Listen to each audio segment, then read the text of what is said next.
Well, the Explosive School of Professional Wrestling presents Interstate Invasion. My name is Casey Hansen and I am joined alongside Jones Good. Welcome, Jones Good. Casey, absolute joy to be sitting here at ringside with you tonight to call the action. And we've just seen quite the introduction from Shay Cassidy. She comes here all the way from New South Wales. She's brought the vocals, she's brought the dance. Can she bring the wrestling? Looking forward to finding out. Lucas Fantasia, the most important thing in his life is his phone. I think this is straight to Instagram. Hopefully they've tagged you in. I hope so too. Available on Instagram. I am Jared_Jones_good. Hopefully I'll be joined there by the teddy bear who I understand is called Barnaby. Well, a little bit of self-promotion. There is Barnaby. We've got a brand new referee here called Ref Raff, as some fans are squeezing into the building. We have our first match of this evening. Lucas Fantasia taking on Shay Cassidy, as you mentioned, from New South Wales. Perhaps they're not even going to wrestle. They may just do dance, they may do selfies, they may promote us on the socials. It's already been quite the back and forth in the ring without a single punch being thrown, but here we are. The action is underway. Lucas Fantasia, Shay Cassidy, the opening match of ESPW 46. Well, tonight we've got 2 nights of Interstate Invasion. This is night 1. It is the West versus the rest this evening and also tomorrow night. Check it out on YouTube. If you haven't liked already down the bottom, commented or subscribed, do that now. So, Casey, it's called Interstate Invasion. Take us through. What does it actually involve? Why are we doing Interstate Invasion? What's involved? Well, it involves Shay Cassidy doing our job for us and talking. Okay, we've got a special dance here. Is this Shay Cassidy's own dance?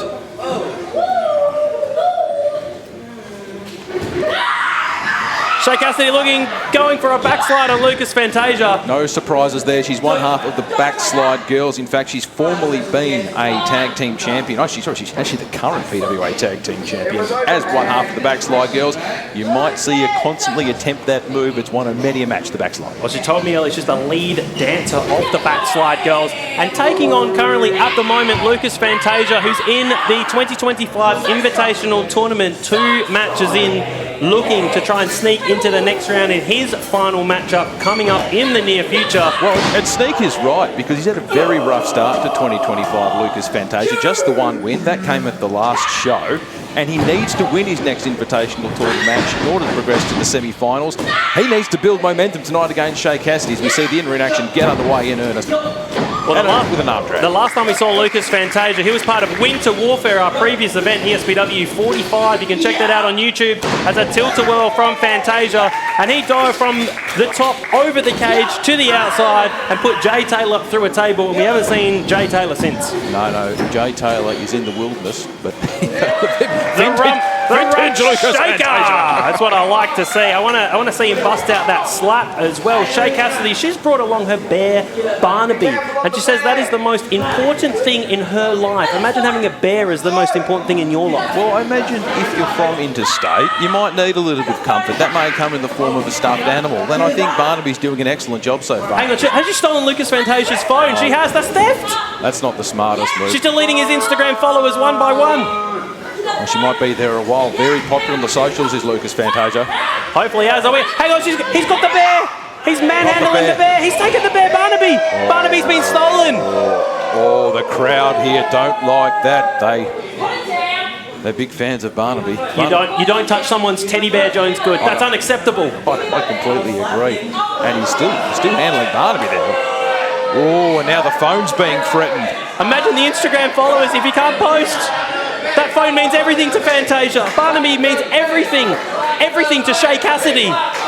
We've reached a stalemate. Referee Ref Raff needs to get involved. Release German. Release German suplex. Fantasia could be unconscious. Look, I think as soon as Lucas put his hands on Barnaby, that was only going to go one way, and that was with Shay getting a little bit even and getting back possession of that bear. Cassidy's got Barnaby back. She's strapping Barnaby back around her waist. She comes to us all the way from New South Wales. Our matches this evening and tomorrow. We've had competitors from all over Australia come and train really hard this week at the Explosive School of Professional Wrestling.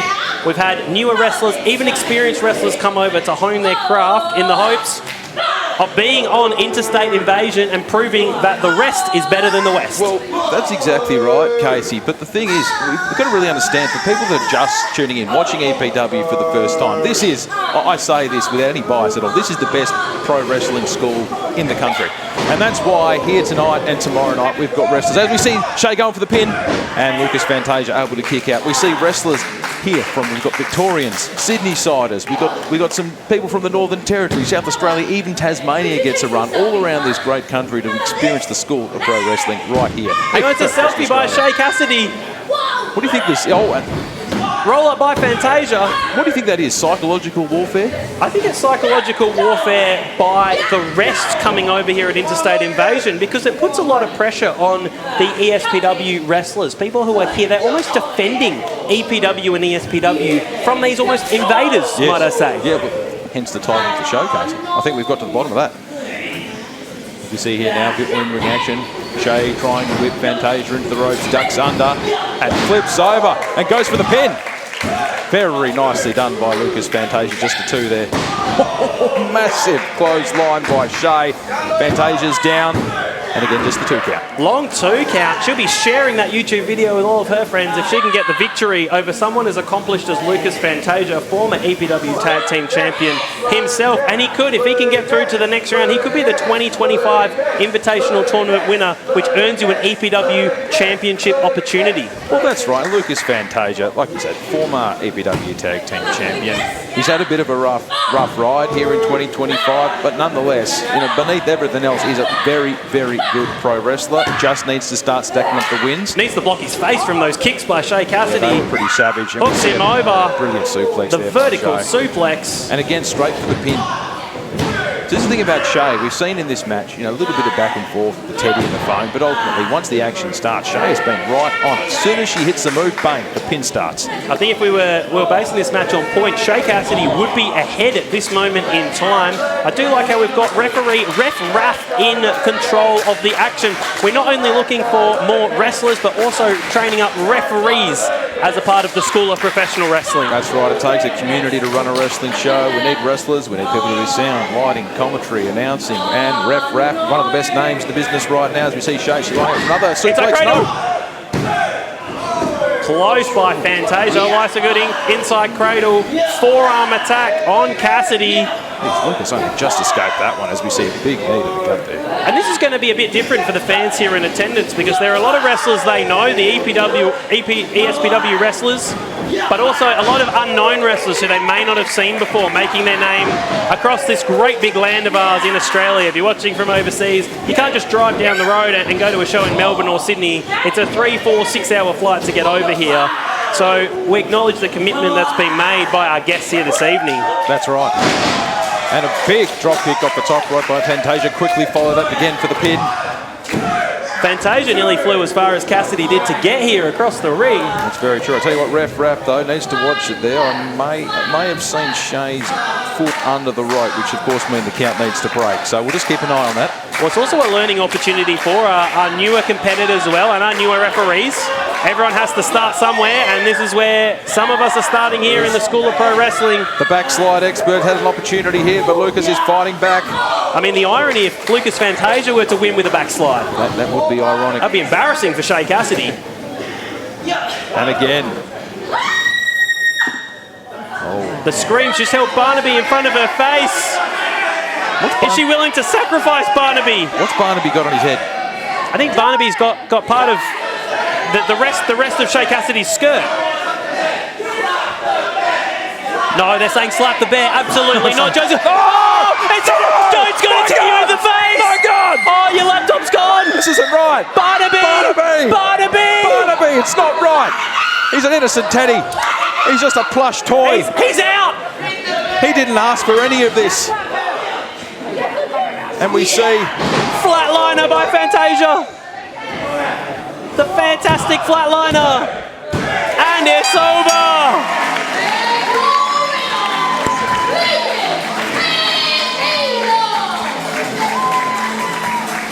A great showing here in our early going.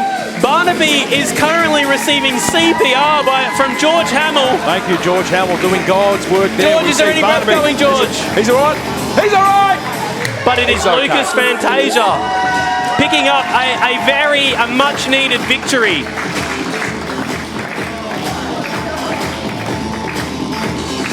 So our first match this evening has concluded, and Lucas Fantasia gaining a much-needed victory that's going to help his momentum in the 2025 Invitational Tournament. His next match is must-win, but a great showing also by a visitor, Shay Cassidy.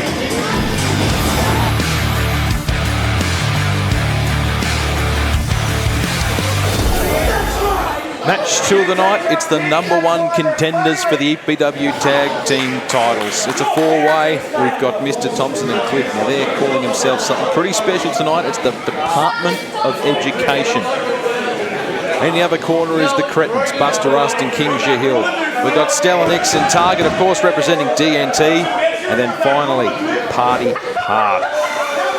I'll tell you what, Casey, it's going to be all action this It absolutely is. I mean, you've covered. We've got 8 competitors in this match. We've got referee Darcy Jade calling the action. The education department have got Coach Cornell on the outside. I haven't seen the Don. He's normally floating around. Let's keep an eye out, make sure he doesn't sneak in anywhere. I think we need 2 referees for this matchup. Oh, absolutely. I mean, the ratio of wrestlers to referees is a bit much, but no doubt the referee there will be very capable. Are you talking about high stakes? This is for the #1 contendership for the EPW Tag Team Championship. The stakes couldn't be higher. And you've got to remember, in this match, there's only one team in this match that's former EPW Tag Team champions. I'm, of course, talking about Stella Nix and Chris Target.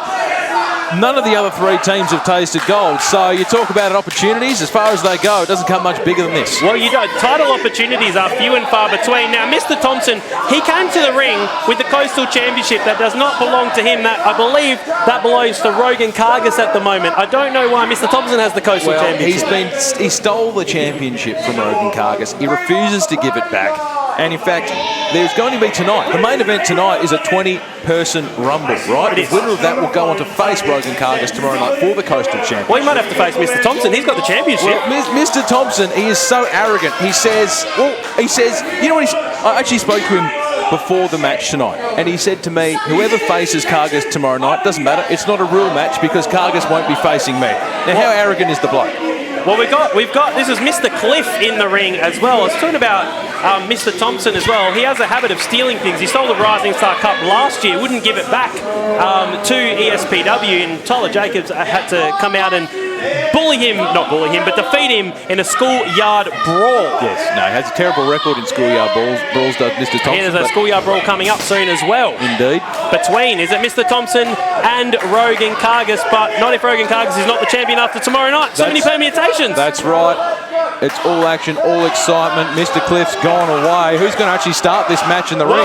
Is this, I believe this is Banjo Powers. He's got Banjo on his gear. That's definitely helping me out. And my man Buster Rust, part of the Cretins, they've had a Dutch problem for the past 6 months. They seem to have put that behind them, and they have their eyes seared on the EPW Tag Team Championship. That's right. So we've got Banjo Powers on behalf of Party Hard and Buster Rust for the Cretins. And finally, nice little collar elbow there. Now, I believe, Jones Good, is it correct that this championship match will be on night 2 of Interstate Warfare? The match for the EPW Interstate Invasion. That's right. The match for the EPW Coastal Championship will be on night 2. We'll find out who'll face off against Rogan Kargas in our main event. But tonight, it's all about who will be #1 contenders for the EPW Tag Team titles. Buster Rust dropping down. You might see him at Northbridge 3 a.m. with King Shahil. Have a bit of a musical talent as well. Great diss song against the Dux Brothers, but Banjo with a Hurricane Runner.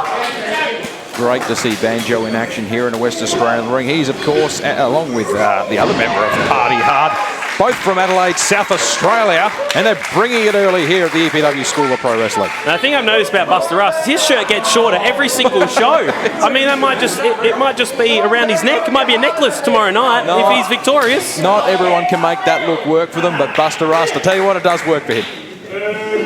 I think we could get cancelled if we tried that look, Jones Good. But who we got back in the ring? Mr. Cliff, part of the education department. Now, he's on school holidays at the moment. He is. I have it on good authority. He's actually deputy principal over in South Australia. And he says he got into wrestling because he needed an outlet to take his frustrations out that he has on his kids. So when he's in there beating up other wrestlers, he's thinking about the children. He's thinking, hang on, you can't do that. That's not part of the rules. You can't pin your own tag team partner. I believe that's called the outlaw rule. There is that brought in by the New Age Outlaws in 1998. There is no law in pro wrestling that will allow you to pin your own partner for the win, as we see. Buster Rust with a big right hand, and down goes Mr. Cliff. Well, the New Age Outlaws exploited that rule, and ever since, the Jaeger Bomb by Buster Rust. We've been waiting for that. He's had to save up. He's had to save up a whole year to afford that. Here's the Centrelink Crusader. They spent too much money out on the town in Northbridge. I think King Shahil has to shout him.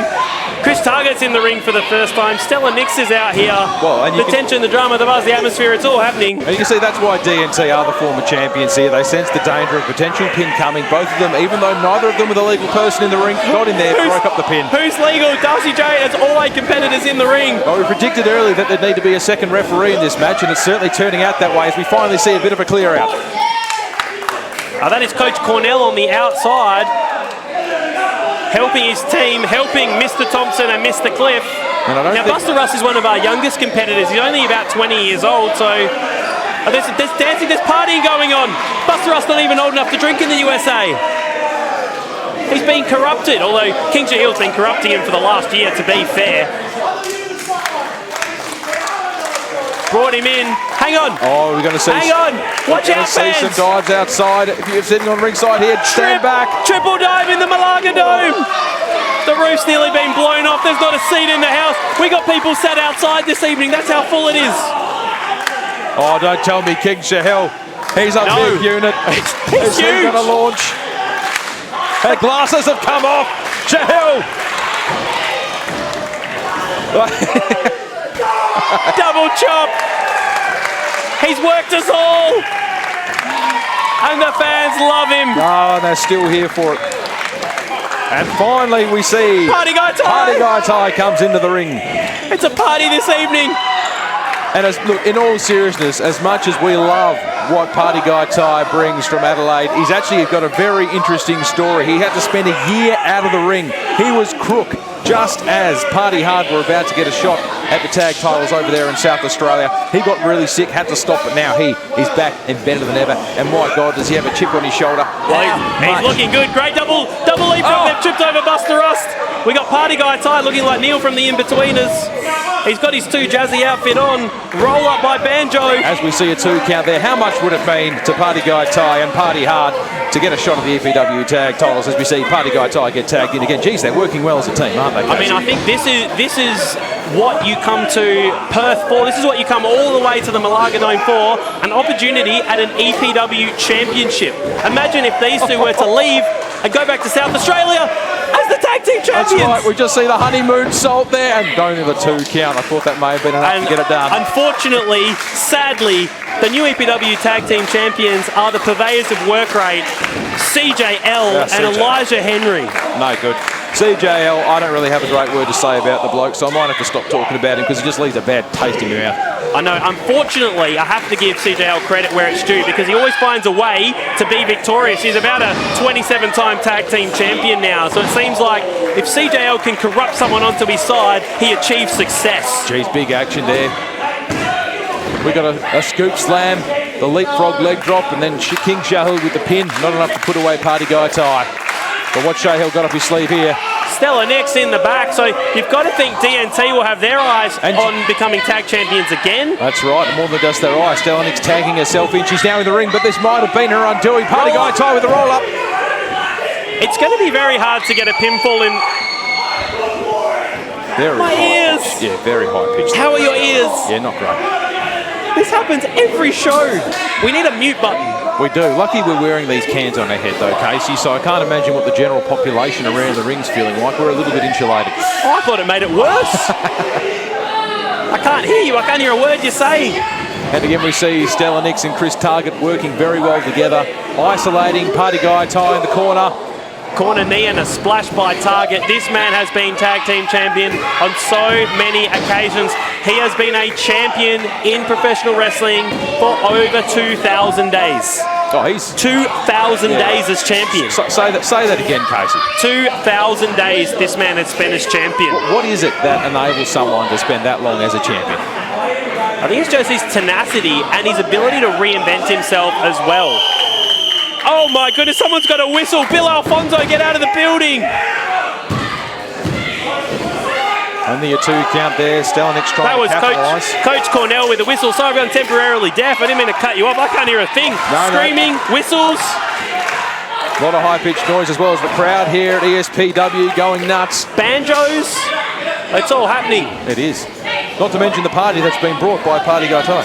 I was trying to say before the scream interrupted me, it's going to be very hard to get a pinfall in this match because if there's 2 competitors in the ring, there are 6 competitors on the apron ready to break it up. No, that's right. And not to mention, I'm not sure what old mate on the outside. And Coach Cornell's there too. Yeah, I don't trust Coach Cornell. No offence to the coach, of course, but bit of a shady character. Now, does Coach Cornell have a working with children check? Is he a legitimate teacher? Roll up, Mr. Thompson.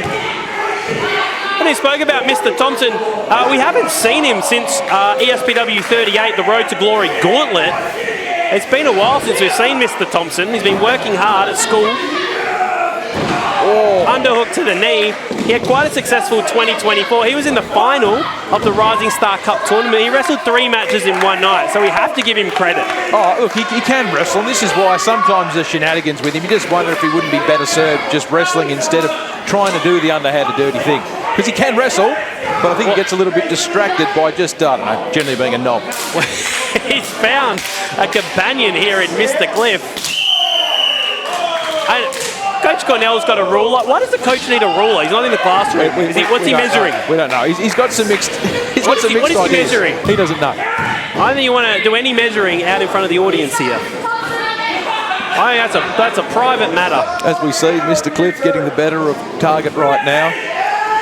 Target's beanie's finally come off. Hard whip to the buckle. He looks a powerful man, does Mr. Cliff. Absolutely. And Shahil smart. I think he rolled Target out of the way. Roundhouse kick to Cliff. Thompson gets a line.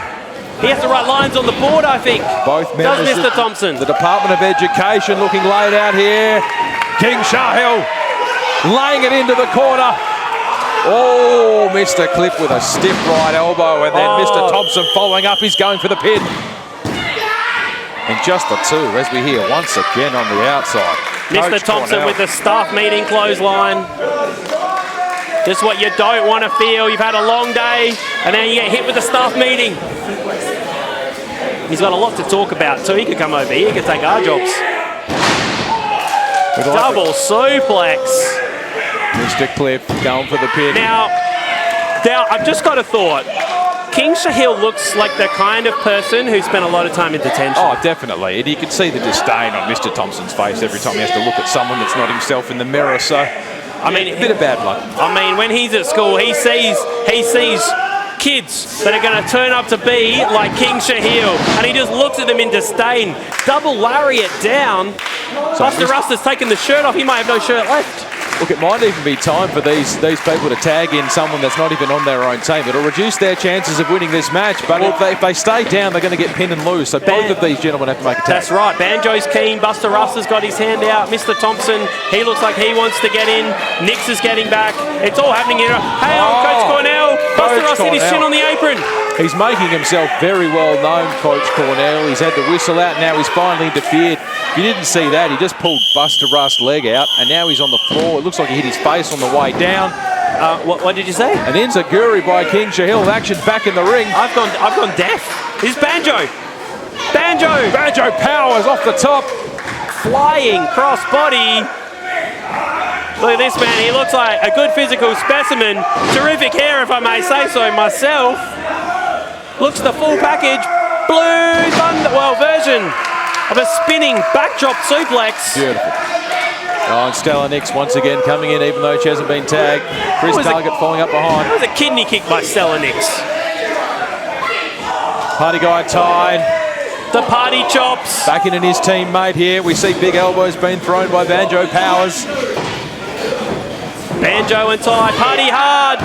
Double spine buster. Banjo's head hit really hard on the mat, really hard. He could be in trouble. Check on him, Darcy Jade. And a rare mistake there from Chris Target. He thought Banjo Powers was a legal person, but apparently it wasn't, because there was no count by the ref. Darcy Jade knows what's going on. This is called the 2 a.m. at Northbridge. You're getting dizzy, you've had a few. They're going to hurl. He's going to puke. Thompson's in. We need 4 commentators for this match. It's complete chaos. Evelyn Faye, would you like to join in? What's going on?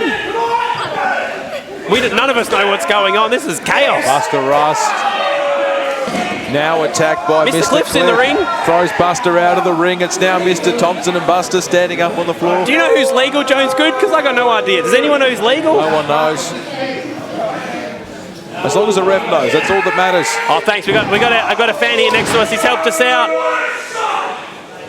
The detention punch by Mr. Thompson. Hang on, Darcy J says you're not the legal man, Mr. Cliff. I'm glad she's keeping score. No, that's handy because, like you say, we have no idea. But it looks like what we do know for sure is that right now, Department of Education have absolute control in this match. Hang on, was that a little punch by Banjo? He's trying to fight back. He's trying to fight back, but it's 2-on-1. A big the boot, Education Department, they're looking for the after-school club on Banjo. Oh no, that's what you asked what that ruler was for. We see what it's for. Oh my goodness! Coach Connell has taken a tumble after the ruler was smashed over his head. He's done for the night. It's been snapped into two 50-centimetre sections. Banjo has tagged in Party Guy Ty. Up he goes. He looks in big trouble, Mr. Cliff. Party Guy Ty is up. Are they going to do it? Yes! Doomsday DDT! It's the hardest DDT. Is that going to be enough? And the 3 count. Party hard win. Party hard win. Party harder than #1 contenders.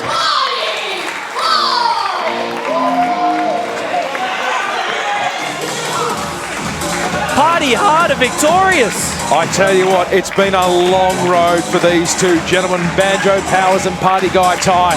They spent a year out. Party Guy Ty, he was crook, he wasn't well, he didn't know if he'd get back to pro wrestling. Just as they were about to reach the peak in South Australia, he got down by sickness, but right now, he's back here in Western Australia. ESPW have just seen new #1 contenders crowned. I tell you what, Casey, I cannot wait to see Party Hard challenge for the EPW tag titles. What an absolutely amazing match. They defeated former tag team champions, the Cretins, and the Education Department, new #1 contenders. Party hard!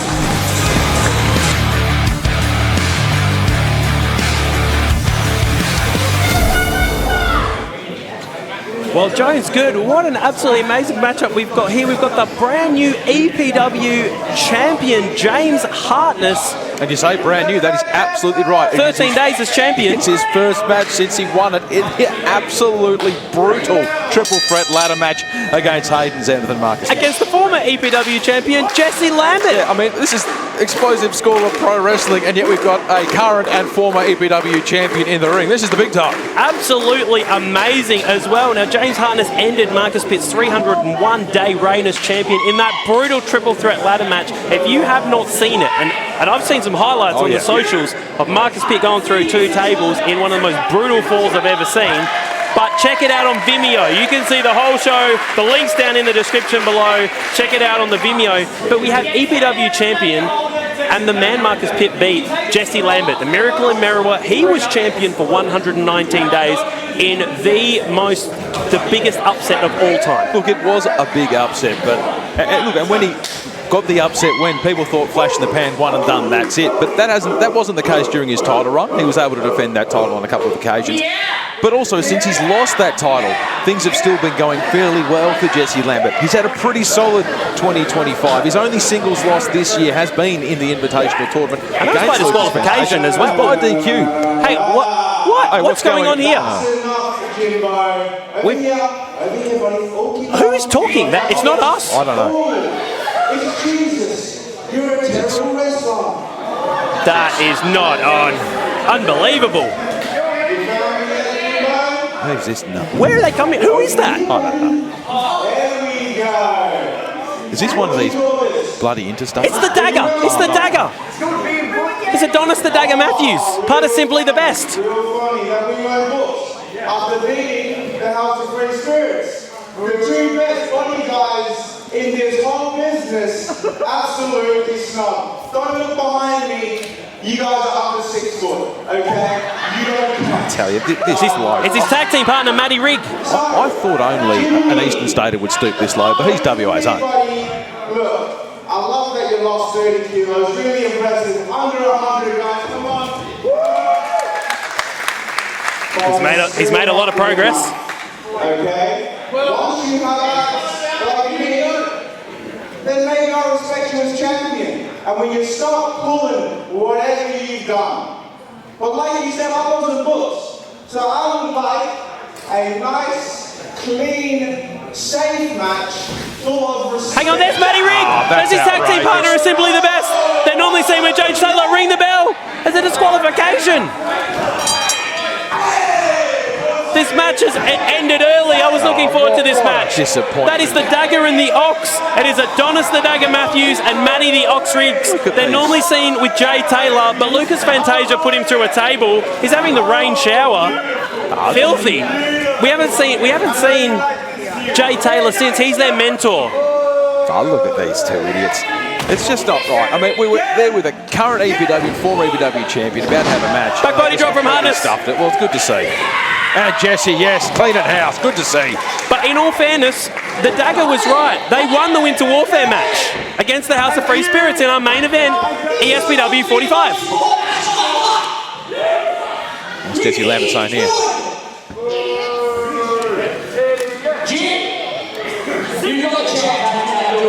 I'm bloody hell before I let you two rail as the bastards try and win some actually good wrestling. So how about this? Myself, Jesse Lambert versus you two bombers. Yes, that's what we want. Can we see an impromptu match here? Well, we're here for wrestling. Best tag team in this match because racing, emo, what are you thinking? We are Death Race. And if you're not first, you're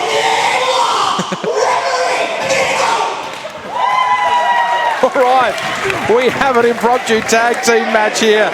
It's Death Race, the team of James Hartness and Jesse Lambert against, well, they call themselves simply the best, Adonis Matthews and Matty Rigg. It's a case of careful what you wish for, because I tell you what, after the disrespect simply the best have shown, James Hartness is going to be in an ass-kicking mood. Well, the Dagger is currently in the ring with the EPW champion. They had the EPW champion on their side at Winter Warfare. Marcus Pitt joined Simply the Best, helped them to victory. You might find it was an F5 by Marcus Pitt that helped the Dagger, but he sent the Ox in now. Well, the Dagger clearly knew he was about to get cut, which is why he sent in his tag partner, Matty Rigg, to face the music. Backdrop driver by Hartness. This could be over very, very quickly. I mean, I rate Simply the Best. They are quite obnoxious, but they are a terrific young tag team. Well, terrific. This is the frustrating thing about them coming out and showing such disrespect. They did have a great win over House of Free Spirits. In fact, they've had a great rivalry in 2025. They could be a good tag team if they shut up and learn from the people that they've called out tonight. Well, they're learning from Jay Taylor. Perhaps they needed to learn from the Lariat of East London Ultra Violence, the king of the emos, the EPW champion James Hartness, and the former EPW champion who drives the 2006 Toyota Corolla. It's Jesse Lambert. Not a natural tag team, Hartness and Lambert, but some beautiful teamwork there. Lambert using Hartness as a launch pad to drop that elbow and go for the pin attempt. They've got a tag team name, that's all you need. Death Race. Did you like it? I mean, looking a bit Thurman Plug-like is Jesse Lambert right now. He wasn't old enough when Thurman Plug was around. There is not a single reference you make, Case, that I have any idea what you're talking about, but it sounds great, and that's what matters. Well, the great thing is I reference for the 1% Easter egg central here at ESPW. Simply the Best are now in control of Jesse Lambert. No easy feat. Wheelbarrow. The full weight of the Dagger. He's a solid unit. Yeah, Jesse. These boys put the work in the gym. And they're doing well. They've isolated Jesse here early on. I think Jesse could fight out of this, but still 2-on-1, no matter the difference in experience between the two and the one, you're going to be in trouble. But Jesse fighting out here. And just a couple of years ago, Jesse Lambert was like Simply the Best. He's been kicked in the face, but he was one of the young upstarts here, and he was wrestling in the ESPW, made his way through, got to the top, won a Rumble, and ended up as EPW champion. So I think anything is possible. What do you make of the disrespect being shown here by Adonis? I kind of like it. He's a confident young man, and I think you don't have to be right. You just have to believe you're right. You just have to believe in yourself. Confidence is going to take you a long way. That was an elbow to the back of the head. Yeah, that looked a bit illegal there. Jesse in a bit of trouble. We see the crowd here at ESPW getting behind him because they know he's in a little bit of trouble right now, Jesse. It's referee Robbie Armstrong in control of this matchup. Our experienced referee is needed for a match that changed very quickly. He was expecting a singles match. Famouser by the Ox. They have been asking him to get an Ox tattoo on his chest for the past 6 months. It hasn't happened. Who do I need to speak to make this happen? I don't know. Give it time. But we see James Hartness having to intervene there to break up the pin because, Jess, I've got to be honest, Casey, I'm a bit surprised at how easily Simply the Best have been able to take control of this match. And we know as well, hell or high water, 16th of August at the Cannington Exhibition Centre. It will be the EPW title on the line. James Hartness is defending against Hayden Zenith. Oh, I love that matchup. Hayden Zenith's been grinding for 15 years, working his way towards the EPW Championship. I actually sat down with Hayden Zenith about 6 months ago. You can check out that interview on YouTube. All about his journey and how he got to be where he is. As we see, James Hartness knocked down, being a man out. He's walking around outside the ring, holding his head. Looks like he's in a little bit of pain. Well done, Jesse Lambert fighting back. Kicked off the Ox and the dagger. He's going the wrong way, Jesse. He had the opportunity to make the tag. He's taking the wrong turn. He's got it. Turn back. Here comes the EPW champion. Oh, one of the hardest forearms I have ever seen. Snap, suplex. It's almost over after that. And what's referee Robbie Armstrong saying? He tagged. Robbie Armstrong, he tagged in. Referee Robbie Armstrong didn't see the tag. Didn't see the tag, and he's putting James Hartness back into the corner. Oh, didn't see the tag. Referee Robbie Armstrong, you can only call what you see, Jones Good. Hartness is going to be absolutely livid because you see from just that forearm alone, he brought the match back on even terms. The dagger has suplexed Jesse Lambert on the apron, the hardest part of the ring. And what is this going to do for Simply the Best to defeat the EPW champion and the former EPW champion? What would it do to their careers? I'll tell you what, it puts them immediately in tag title contention. I know that's a big statement to make, but you look at the quality of their opponents as we see up and over. Assisted powerbomb. That's smart by the Ox. Perhaps Robbie Armstrong should have got the Ox out of the ring, but there's a lot going on in a tag team match. That rock bottom powerbomb, they call that the power bottom, Simply the Best. But even that wasn't enough to get the result tonight. The big wind up from Adonis, blocked by Jesse, who punches back. A second punch from Jesse. Go for a third, son. He does. And now Adonis blocking. He's been punched in the face, he's been rocked. And he's in the wrong corner again, Jesse. Finds the kick to the gut. Someone might have to drive his Toyota Corolla home, 2006 model. Can anyone drive manual? Can you drive manual, Jones Good? I'm proud to say I've got my manual license. I am indeed a big boy, Casey. I think it's just me or you. It's one of us driving him home. He could be out. Managed to kick out there. It was a 2. It was a long 2 count. Jesse reaching out towards James Hartness. Can't quite make the tag. Needs to get some offense. He can't have a lot left in the tank. He is running on empty. He needs some more petrol. But he's knocked Matty Rigg off the turnbuckle. Does that give him enough time to get back and get the tag to Hartness? He's made it. Here comes East London Ultraviolence, or as I'm calling it tonight, East Malaga Ultraviolence. You can see here why he's our champion. When he hits you, you stay hit. Did you hear that? Did you hear that forearm? And that's just a forearm. And I felt it from here. That dagger keeps impressing me. He's counted the EPW champion. You're right. Showed early arrogance, but he is impressive. But James Hartness He's showing no fear. He dropped his hips. He dropped his hips. Brainbuster. That is why he dropped his hips. He did not want to be brainbusted by the champ. Oh, and you see the way Hartness, as soon as he dropped, just wrenched that neck and pulled him right back up and over for that brainbuster. Doesn't always have to be pretty. It just has to be effective. Dropping your body weight down. It's the dagger. He's been rocked. He looks a little bit winded to me. Running European uppercut. The West Ham uppercut. He's got to be the best striker in EPW, Hartness. Just so clean, so brutal. That is not a place you want to be. Matty Rigg. His voice just went up a few octaves. Well, Matty Rigg's coming in the ring. He's going to save the dagger. He needs to save him. The dagger's gone off the top rope. He saved the plums. That's a very smart move, in my opinion. The dagger's in a bit of trouble. Oh, my goodness. He's hurt the handle. Getting some reply on Hartness, giving him some payback. Where's Jesse Lambert gone? He's gone to refuel. Yeah, I think he's just still on the floor. I think he's going to get a chocolate milk, a sausage roll. Where's the pit crew? This could be a massive, a doomsday clothesline. The dagger landed. The Ox powerbombed him, and the dagger landed with like a clothesline elbow. And there's Jesse to make the save. He's had his chalky milk and he's back in the ring. He's refueled. He still looks worse for wear though, Jesse. Well, he's not surprised. He was punished by Simply the Best for a long time. And I can only imagine Jay Taylor's watching this on YouTube, very, very impressed from what he's seeing from his proteges in Simply the Best. Well, he should be impressed, because frankly, I am. Like, this performance tonight from Simply the Best has actually exceeded my expectations. Credit to them, but we see now the former and current champion starting to get on top. Oh, kick to the gut. I spoke too soon. Simply the Best off the ropes. Big elbows. Double bionic elbow. Hartness and Lambert in control. The team of Death Race. Lambert, I thought he was going for a heart attack. The Ox has pulled the ropes down. The dagger's floated out. He's fought out. Elbow to the back of Hartness's neck. That's right, he hasn't had that bear hug. And yeah, just use the elbow to get out of it. Was he going to try and double suplex Hartness here? Double suplex to the champion. Hang on, he's back up. He's back up. Oh, boy. Turn around, Simply the Best. Turn around, boys. I think the night's about to end. The champion is not playing around. Double line. This is the champ, the EPW champion. What a treat we have at the ESPW School of Professional Wrestling. Go to sleep. He's knocked out. The Ox.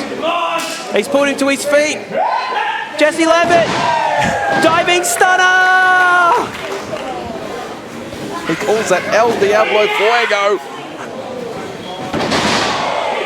Pile driver. And that is all she wrote. Adonis does not get up from that. A brilliant victory. Jones good. No one gets out from that. Not just the dagger. No one gets out. That is the move that retired Tyler Jacobs at Reawakening. And now, James Hartness has won this match with Jesse Lambert. Death Race, Simply the Best weren't even booked, but they attacked, they ruined that match. Good showing by them, but your winners are the EPW champion and Jesse Lambert. What were your thoughts? Well, that might be the story of the night. Adonis Matthews and Matty Rigg were arrogant, and they called out the current and former EPW champion in James Hartness and Jesse Lambert. But they actually put up a pretty good fight, and this match went a fair bit longer than I thought it would. But there's no surprise to see who's standing tall with their arms raised in the middle of the ring. In the middle of the ring, your winners tonight: Death Race, Jesse Lambert, and James Hartness.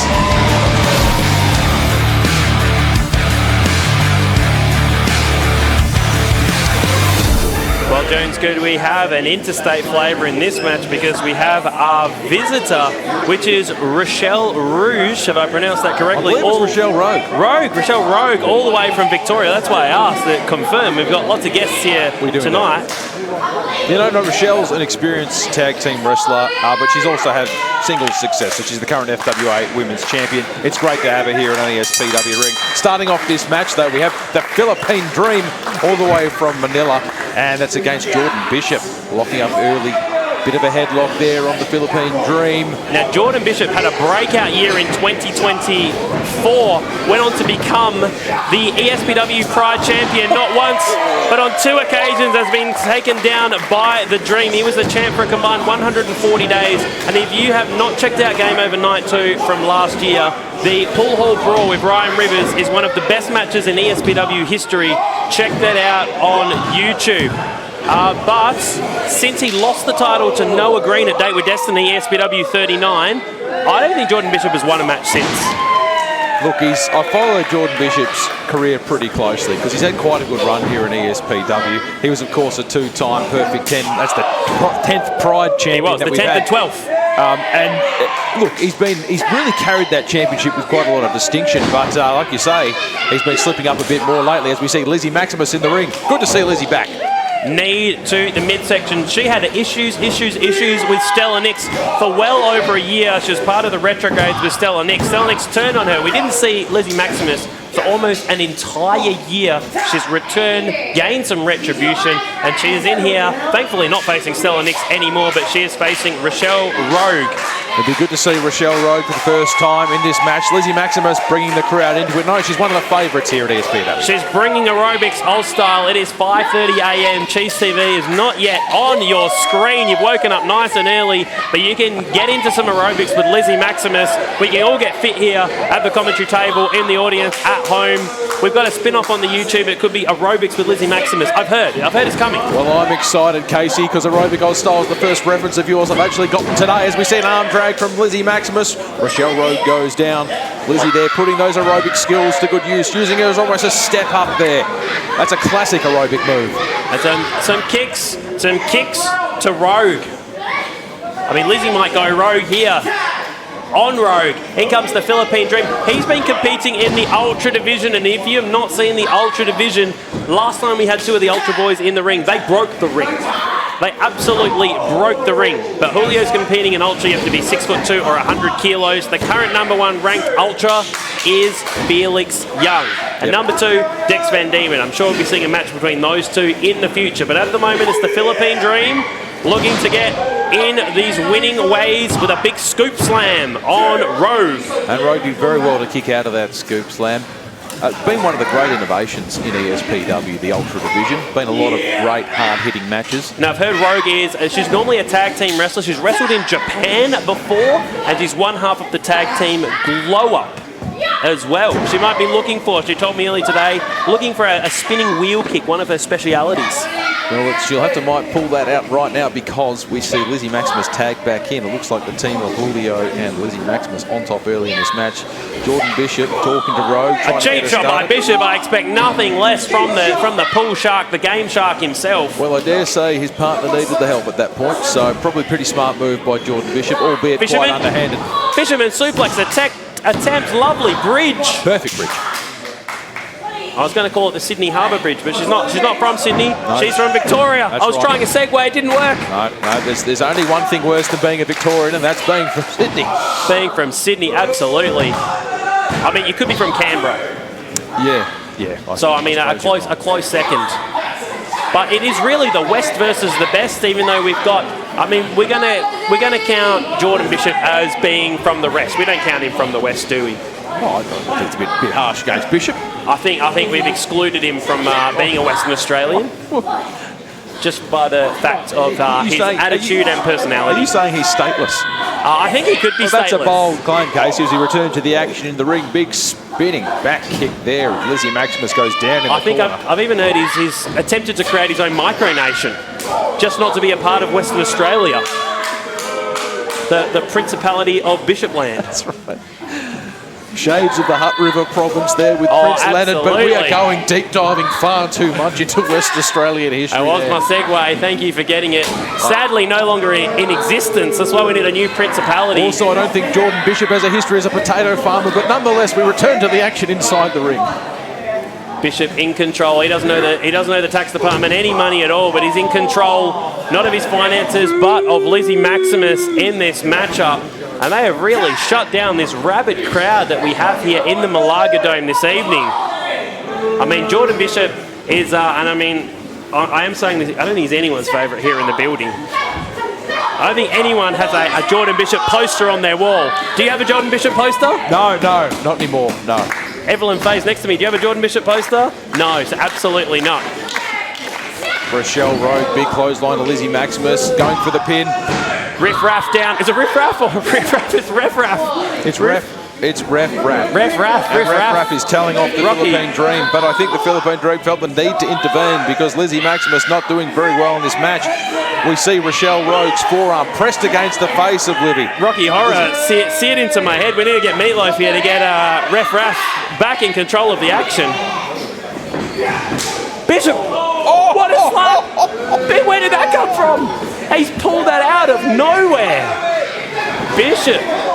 He's very solid between the ropes, is Jordan Bishop. I mean, I go on about how he's not very well liked, but you don't have to be very well liked to be a good professional wrestler. He knows what he's doing in the ring, and that was an absolutely brutal strike. And speaking of brutal, how's those stomps in the corner he's delivering without any mercy to Lizzie Maximus? You don't become two-time ESPW Pride champion by accident. That's the top championship here in ESPW. Occasionally, we'll get visitors, we'll get guest appearances. like the EPW champion James Hartness, but the ESPW Pride Championship is what every competitor here in ESPW is gunning and aiming for. You want to be the champion, and unfortunately our current champion is Del Cano. Lizzie's doing very well to at least survive in this match. You think about that scoop slam, you know, the air and the pressure and the force that would have gone into throwing her onto the ground. Able to kick out, but now Rochelle Rogue's in the ring. And that was a hard punch. Referee Raph needs to maybe get a bit closer to the action. That was a closed fist. Got a poke to the eye on Bishop. Maximus in trouble. Boot to the face, Rochelle goes down. Can Lizzie Maximus make the way to the Philippine Dream? Collapsing with exhaustion. She has been punished. Rochelle Rogue manages to grab the leg. Enziguri to Rogue, gets knocked her back to country Victoria. In comes Bishop and the Philippine Dream. He moves fast, he moves furious. He's looking great. He's down a lot of kilos. He is looking a lot leaner than the last time we've seen him. He's been making so much progress. And he is. You talk about explosive pro wrestling. I think that is the word that describes the Philippine Dream. He is explosive in the ring. You want to trim up, you need to make some progress. That's what you need to look for. Enziguri, and I can only imagine it's going to make him an even more dangerous competitor. Cannonball. They both use that maneuver. Jordan Bishop might be out. Bishop might be out here. Able to get the shoulder up. Rogue in no condition to break up the pin. The Philippine Dream can't believe it. He's moving faster than ever before. Superman, what's he calling for there, Casey? His special Superman punch. He could have more power. He is looking powerful. He is looking in great condition. I mean, this is a new and improved Philippine Dream. He's been working so hard, Bishop slowly getting to his feet. He might walk right into the Philippine Dream's finisher here, but Rochelle Rogue gets in, senses the danger. X Factor. Jordan Bishop taught her that move. That's one of his moves. That was like a shining wizard to the back. Lizzie returns the favour, though, with a kick to the back. Jordan Bishop, though, looking for the game over. Oh, ripcord boot. I thought he was looking for his finishing manoeuvre. It's the game over. I've heard he plays pool by himself. Here it is, half Nelson facebuster. That's Bishop's finisher. He's won a championship with that manoeuvre on 2 occasions. Superman punch. There it is. I think he's broken his nose. His nose is shattered. Check on him. Check on him. Jordan Bishop just staring at the lights here at ESPW. The Philippine Dream tags in Lizzie Maximus after delivering a brutal Superman punch. He's looking at the roof of the Malaga Dome. The former Pride champion looks down and out. Lizzie Maximus goes on top of the shoulders here at the Philippine Dream. What's going to happen? Down, and that has to be out. With a splash, double pin. Ref counts the 3.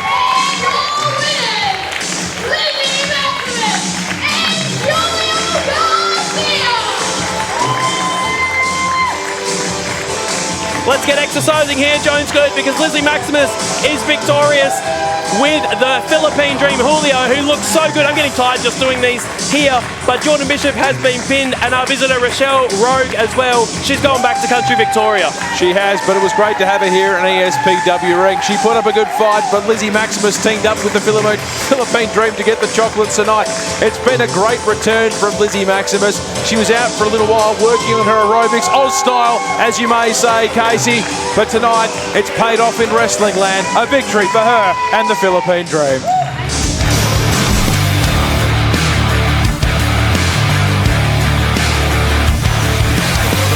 Del Cano kissing his ESPW Pride Championship before handing it over to Robbie Armstrong. He's presenting the belt to Kai Drake and showing it back to Del Cano. This match for the ESPW Pride Championship. It's a big moment in the history of the ESPW Pride Championship. Del Cano, a 3-time Pride champion. The challenger, Kai Drake from the Dragonheart Dojo in Sydney, New South Wales. This guy has a resume that makes him one of the most dangerous wrestlers in the country.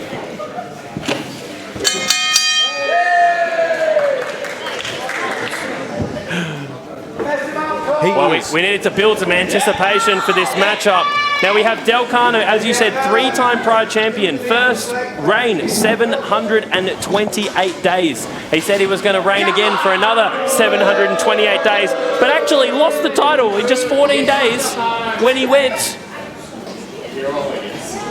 and lost it to Jimmy G at Top End Wrestling in Darwin, but he regained the title. He invoked his rematch clause on the same night in Top End Wrestling, and luckily for Del Cano, returned with the Pride Championship. Imagine if the Pride Championship was still in Top End Wrestling in Darwin. Tragedy, absolute tragedy for ESPW. No, absolutely would be. But this is the biggest risk to the title that there's been, I would have thought. But now it's under threat again because he's defending against Kai Drake from New South Wales. So Kai could take this championship back to New South Wales. So Del Cano's a lot of pressure on him. Kai Drake, a 10-year veteran, former PWA Tag Team Champion. He's stacking up wins in 2024 and 2025. Del Cano is going to have to be at his absolute best to keep the Pride Championship in Western Australia. And he's also trained at the Lance Storm Wrestling Academy as well. So he has a great pedigree under his belt. He is known as the Dragonheart Kai Drake. And he'll be looking, he told me earlier, looking for the Michinoku driver to put Del Cano away. And he says he's also the best striker in the country. We'll have to wait and see if that rings true this evening. Well, we'll see. He's got some pretty stiff competition in this arena tonight. We just saw before with James Hartness. I don't know if you can hit harder than him, but hey, let's see what Kai Drake has. Well, let's see, indeed. And Del Cano, well, he hasn't come out alone. He's got his equaliser, Blake Walker, who Kai Drake's just pointed at. Blake Walker defeated Jay Kendrick at Winter Warfare under Del Cano's bidding. Now, Del Cano employs Blake Walker, employs him to do his bidding. Whereas I think Blake Walker perhaps is getting a little bit too close to Del Cano. Perhaps think they've developed a friendship. But Del Cano tells me it is strictly business between him and Blake Walker. Del Cano won the championship. I know Blake Walker helped him, but Del Cano defeated Robbie Hart to become Pride champion. Well, whether he's a mate or a mercenary, we know Blake Walker is very effective at ringside for Del Cano. Often, well, that was a hard strike. Absolutely it was. Often opponents will find themselves in a 2-on-1 situation, even when it's meant to be a singles match. But Kai Drake on top here early against Del Cano. That is a hard strike. The man does not speak lies. You see the force of that. It launched Del Cano into the turnbuckle, but he hits back with one of his own. Well, he definitely told me the truth. He said he was the hardest striker. European uppercut by Del Cano. Now in his third reign, in 27 days currently as Pride champion. Still has 701 days to go to match that first reign. Quite the achievement there. Del Cano lining up Kai Drake. Kai, he's alive to it, gets the knees up in time, and Del Cano walks away clutching his back. So Del Cano was the longest ESPW Pride champion in history with that 728-day reign. He's looking to match it again. He slipped on the top rope. That could be disaster. He's hurt his knee. Check the knee. Check it. Blake Walker's looking at me. Slapped by Del Cano. That slip could have proved costly. Could have lost the championship right there. Looks like Del Cano's hurt his hand on Kai Drake's chest. Now Del Cano with some new attire that we saw as well, some very shiny boots. I'm still suspicious that those are legal boots. I hope that referee Robbie Armstrong has checked those silver boots and make sure he doesn't have any metal hidden in there. He's an experienced referee, Robbie Armstrong. I don't doubt that he's checked things quite properly, but speaking of experience, I'm sure with his 10 years experience, Kai Drake's got to be live to the fact Del Cano's a pretty dirty character, and shaking hands with him right now, not the best idea, but he knew what he was doing. A massive chop, and Del Cano goes down. Now, should we be worried? Because I think the fans here I think we should just listen for the rest of this matchup. I don't think we need to say a single word. No, the echo of that chop does all the talking. Now, are the fans conflicted? I'll never get this in. Because the fans don't like Del Cano, but Kai Drake is representing New South Wales. So do we want our championship going to New South Wales? Look, what we do want to see is a good wrestling match, and that's what we're getting so far. What's athleticism Del Cano doing? by Del Cano. Hang on. I think he's realised he's stuck. Throat chop. Well, that's one way to get him down. I'm not sure that's legal, Jones Good. Well, it may have worked out for the best that Del Cano's gone to the outside of the ring, because at least down there he can't be pinned for the 3 count. Well, what action you're seeing here at the Explosive School of Professional Wrestling. You've got the West, you've got the best of the rest. Don't kick Blake Walker. That could cost you. Earning his money. The equaliser. Doesn't have to actually injure. He just has to get in the way. And that helped Delcano sweep the leg. And Kai Drake, I can only say, fell very, very awkwardly on the apron. It is metal under there. If you've ever seen under a wrestling reel, it's just a steel beam. That's all it is. There's nothing there. That's right. Don't forget where they are now is solid concrete. So either way, you've got a hard landing. No padding here on the outside. It's just pure concrete in the Malaga Dome. Delcano having harsh words. He kind of pushed Blake Walker in the face. I don't know if I'd do that, even if I'd paid him a lot of money. No, not very smart. Drop kick by Delcano. There's a few people in this world you don't want to annoy, and Blake Walker is on that list.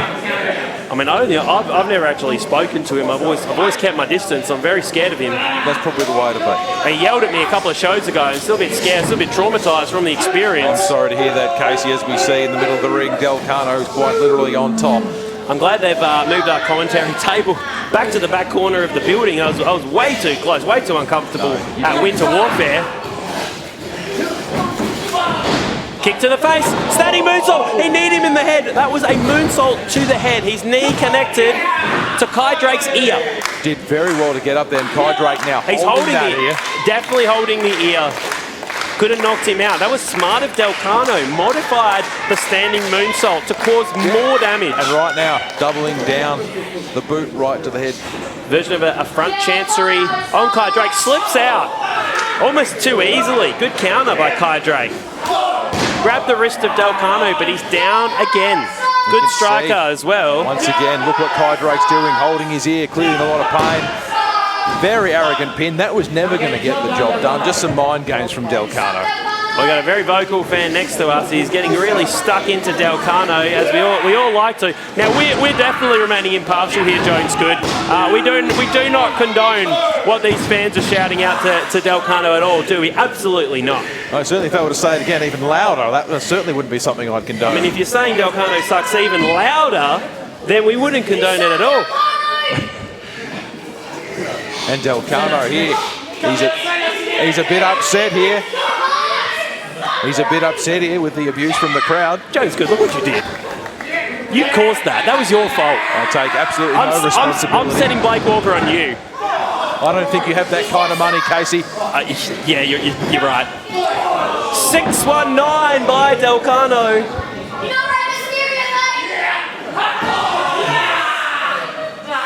The fans getting stuck into Delcano. Should get him on for a guest spot. Well, later in the match, let's get a third headset out here. You asked the question earlier. Now, the crowd doesn't really like Delcano, but do they want to see the championship go over East? And I think they do. Now, I think they do. I think they want to see Kai Drake come back again.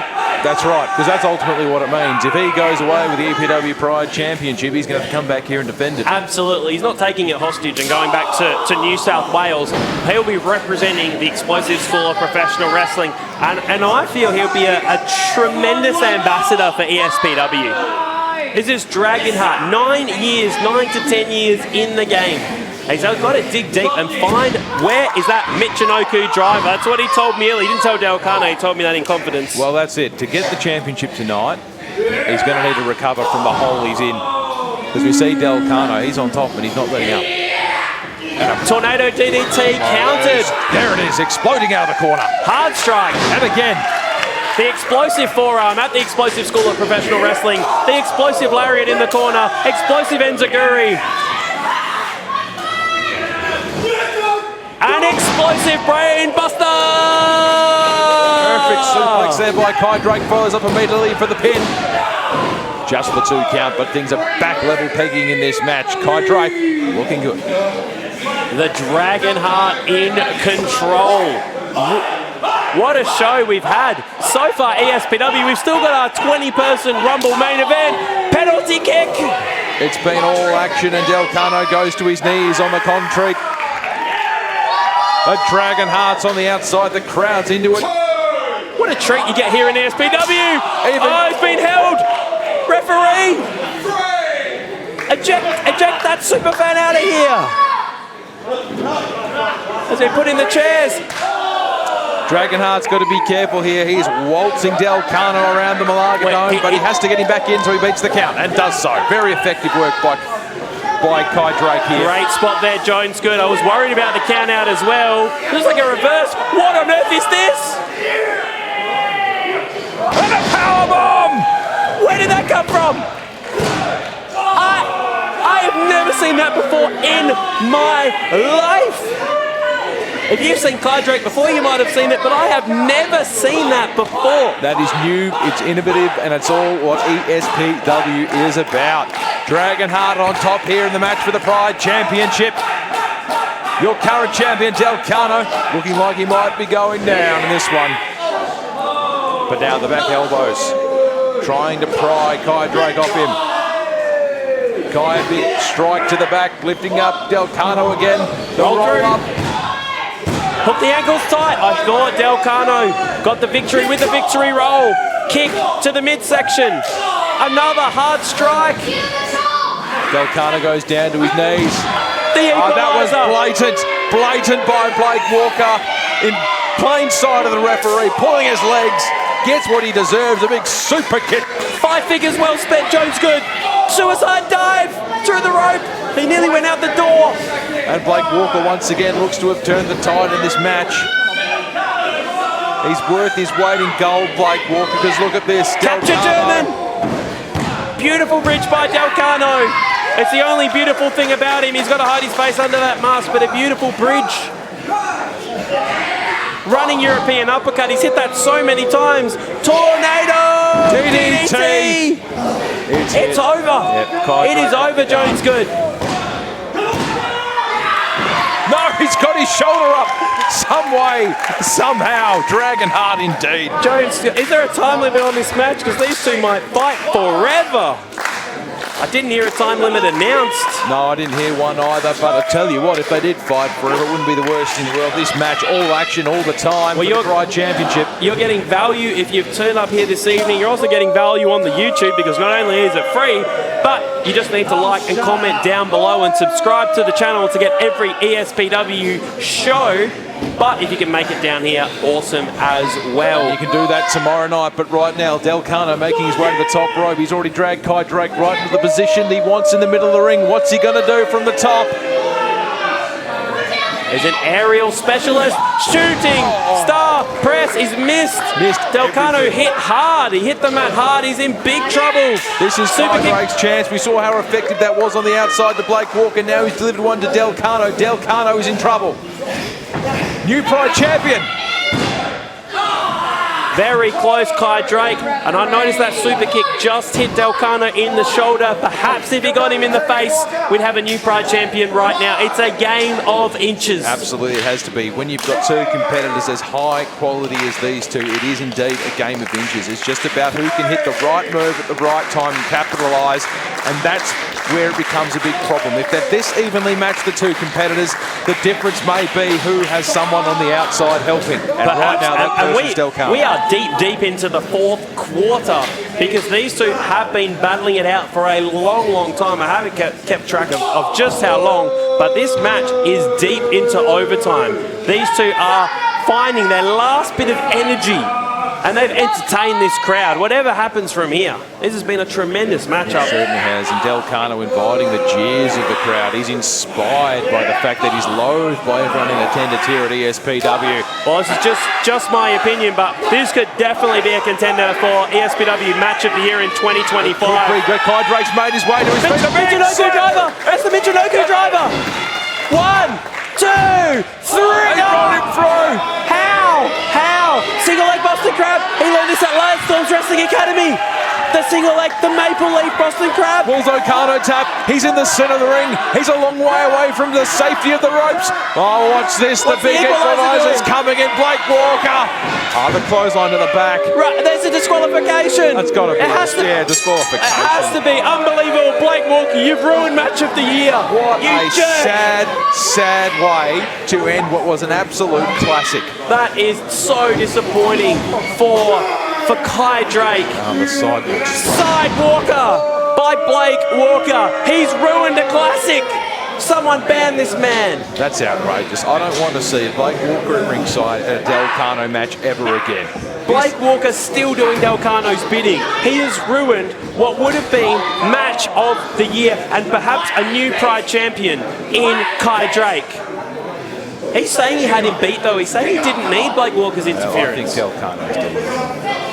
Do you believe him or not? Did Del Cano have the match won? I don't believe him, and I think he's not right in the head, because the last thing I'd be doing is slapping Blake Walker in the chest and abusing him, mate. He does, but he pays Blake Walker. He's Blake Walker's boss. It's the Del Cano experience. And to go on with it like this, like, what's the point? You know, you've got the DQ, just walk away. That's how he won the ESPW Pride Championship from Robbie Hart, the Del Cano experience. Well, there's no winner. Oh, he's sending Blake Walker. He's not sending him over. I think he might be coming to you, Casey. Don't say anything. Don't say anything. I'll beat you soon. Hey, what does he want? What does he want? Just... What, the microphone? Oh, thank goodness he wanted just the microphone. I thought you were in trouble there, mate. I was about to say. I'm playing, but he gave him the microphone. Where you belong. I had you beat, Kai, and you know I had you beat. I was about to reverse your stupid move when this idiot went out of line. Delusional. Delusional, Del Cano. I want to remind you, I pay you to do your job for the length of time your contract is, not a second longer, not an action more. So tomorrow night, I've enlisted your services because you see, Kai, I need to show that I would beat you.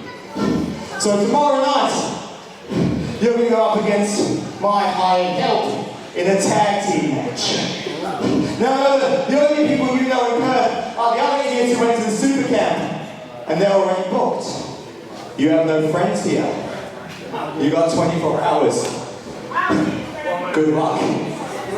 So disappointingly for Kai Drake, he does not leave as the ESPW Pride champion, but Del Cano has laid down a challenge for night 2 of Interstate Invasion. It will be Del Cano teaming with his gun for hire Blake Walker against Kai Drake. And he has 24 hours to find a partner. Everyone else is booked.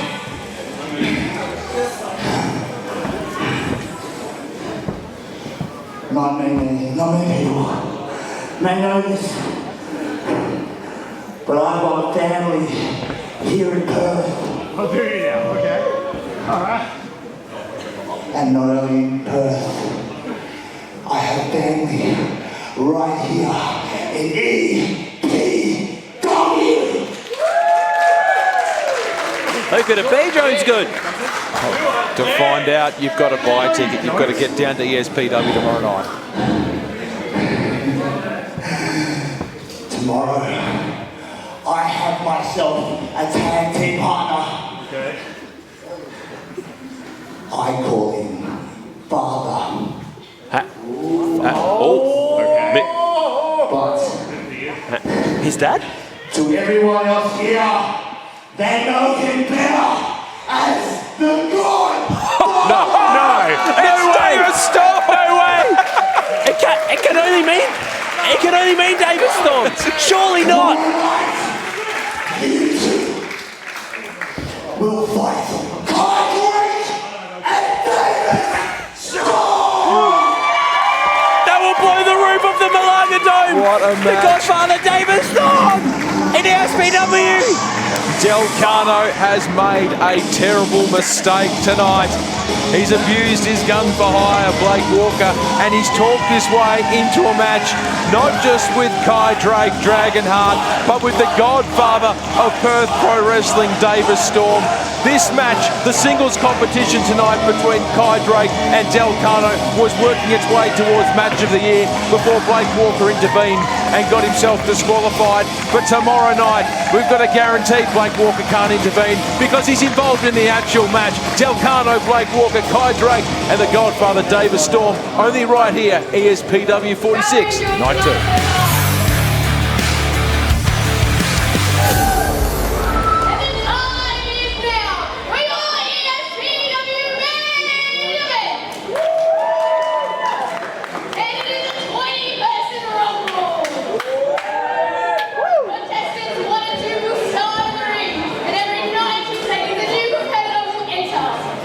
Contestants are eliminated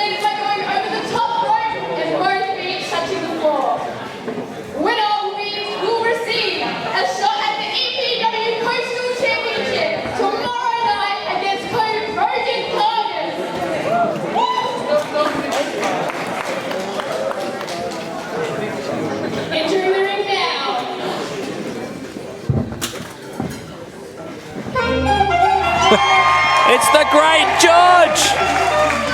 Number 1 entrant. Not you, George Hamill, but the Great George.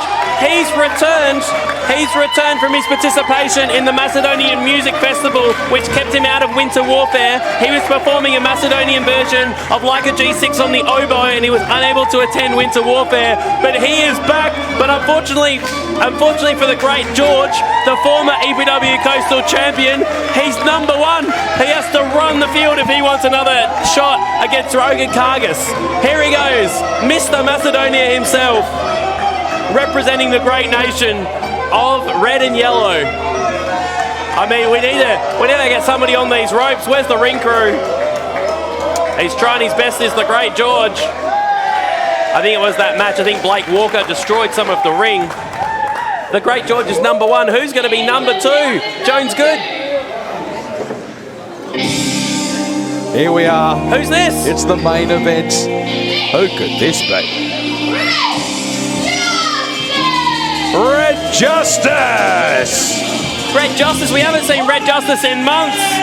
This is a man who tours the world wrestling. We only see him here very infrequently. We don't know much about the man. We don't. I think the last time we saw him was when he teamed with Dex Van Diemen. That's about all I really know about Red Justice. What can we expect about him from an athletic point of view? Has he got the stamina to last in this match? We know that there's going to be 20 entrants every 90 seconds, another competitor coming in. Does Red Justice have what it takes to make his way to the very end of this match? Well, we know you're going to have to do some math yourself at home. We have 18 more competitors to come at 90-second intervals. So to go the full way, it's going to take a long time, a lot of stamina from these two. But if there's any two that can do it, it's probably the Great George and Red Justice. And remember, this match is high stakes. The winner of the 20-person Rumble will be the number 1 contender for Rogan Kargas' EPW Coastal Championship. That's going to be defended tomorrow night here at the Malaga Dome. As we see early on, Red Justice trying to get... Well, it's kind of default going for a roll-up. It's in your wrestling DNA to try and get a pinfall victory, but no pinfalls here in our main event. No, that's right. I thought he wanted to be trying to lift up the Great George to get him over the top rope, but now we see the big swing. Giant swing by Red Justice. The strength of the man. Yeah, but unless he's going to launch him over the top rope, it's not going to help. Oh, here we go. Going to the slingshot. Straight away. You were doubtful of Red Justice. The legend of Red Justice has eluded you. He's a legend, this man. It certainly has. I apologise to Red Justice. Clearly knew exactly what he was doing. The Great George in trouble early. Oh! 619 misses. But beautifully averted there by Red Justice to kind of reset and get back on the attack. And you may have noticed, we needed this earlier in our tag match. We have all of our referees out here. It's Jack Matz. It's my commentary partner from last year. Jack Matz, he broke his foot, he couldn't compete, he joined me on commentary. The Bundaberg rum-loving Jack Matz. He does. And he looks like he's had a great time today. Looks like he's... hang on. Get the breath of life. No. Oh, what? No way. No. Matz, chug, skull. He's drank half a thing of bunny. I've never disagreed with you more. He doesn't look like he's having a great time. He's having like he doesn't know what time he's having. Jack Matz is making his way to the ring, the number 3 entrant. Hang on, he needs to sit down. He's not well. He's out. Jack Matz. There's Jared Styles, the referee Jared Styles. Hang on, referee Jared Styles has taken his place. Jared Styles is in. This is the first action of Jared Styles. I was just saying all the referees are out here. Robbie Armstrong, Cora Jade, and now Jared Styles is in the ring wrestling. Well, Jared Styles had to step in because Jack Matz is too drunk to get in the ring, it seems like. I've heard he's been training hard. He's looking to be a professional wrestler. Edge-o-matic. I haven't seen the Edge-o-matic for 20 years. This is brilliant. Jared Styles came in as a referee, leaves as a wrestler. He's making an impact. He could be the number 1 contender for the Coastal Championship. Wouldn't that be we can see Jared Styles versus Rogan Kargas tomorrow night. Oh. He's trying to keep his centre of gravity low. It's what you want to do. You want to keep your hips low. You don't want to go over the top rope. He could eliminate the Great George. That could be a bigger upset than Jesse Lambert winning the EPW Championship. He's showing some early smarts and skills. He's holding on. And he's gone. Oh, he's been eliminated. He's gone. He shone brightly. Jared Styles has been eliminated. Oh, I've got an echo. I think Jared Styles, Jack Matz is passed out in the front row. I think he's just vomited on the floor. He's not looking good, Jack Matz. I mean, he did scull half a bottle of Bundaberg. And to be fair, Bundaberg is an awful drink to start with, so... I believe we have our fourth competitor. All the way from New South Wales, it's Rita Stone. That's right, Rita Stone. It's great to have her here at ESPW, the fourth entrant tonight in the Rumble. Rita Stone in, chop to the neck. Hard-hitting action here. Chop, forearm. She's looking great as Rita Stone. She wants to be the Coastal Champion.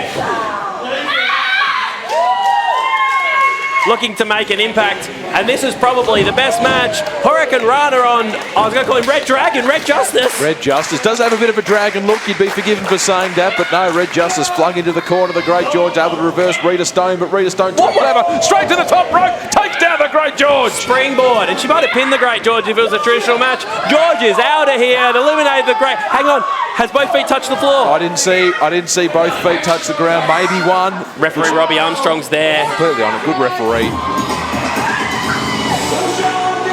It's Bruno Nitro. It's time to dance. ESPW, get on your feet. From Sao Paulo, Brazil, Bruno Nitro. Last seen teaming with Davis Storm. He's a former, I believe he's a three-time Coastal Champion. Last time seen teaming with Davis Storm and Hell or High Water on August 16 will be taking on Davis Storm. He goes straight for Red Justice with a leap off the top rope. Tilt-a-whirl. Bruno Nitro in control over Rita Stone. 20 competitors in this matchup. So Rogan Targus, I'm sure, is watching on. Manhattan drop by Bruno Nitro because he can face. He's got 20 different opponents. He's going to have to try and get the title back from Mr. Thompson. I don't know how we're going to work that out before tomorrow. Great George being drop kicked into Rita Stone. We need money to get Tyler Jacobs back to get that title back. Absolutely. What's he got? What has he got? All three on the ground. Is it going to be the triple Pele kick? He's got the whistle.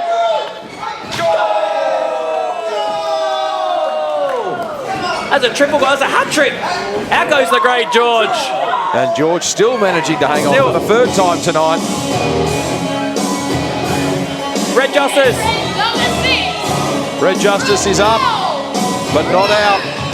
Rochelle Rogue's back out here. Well, she's back from earlier. Rochelle Rogue. She was in our opening match tonight. Double duty tonight from Rochelle Rogue.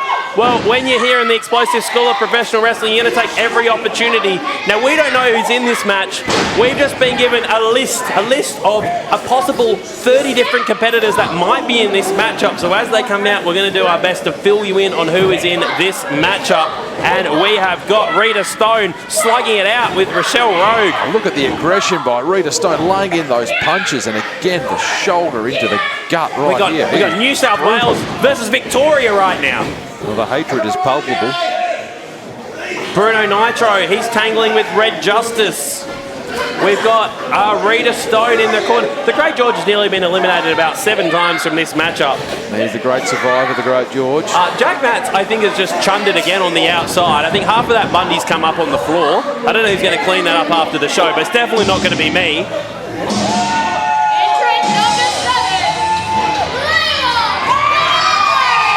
Here's an ESPW. One of our own. Layla Devine, very popular competitor. Absolutely. One of us, Casey. One of us. Bang! Goes Layla Devine. She's done very well from returning from an injury last year. Sidewalk slam. Rita Stone's looked great in this match so far, but she does not get up after that sidewalk slam until she's picked up by Layla Devine. I mean, we have seen Layla Devine alongside Lizzie Maximus kind of taking on their two nemesis, or is it nemesi? I don't know, in Harley Hyde and Stella Nix. Those four have had a lot of issues lately.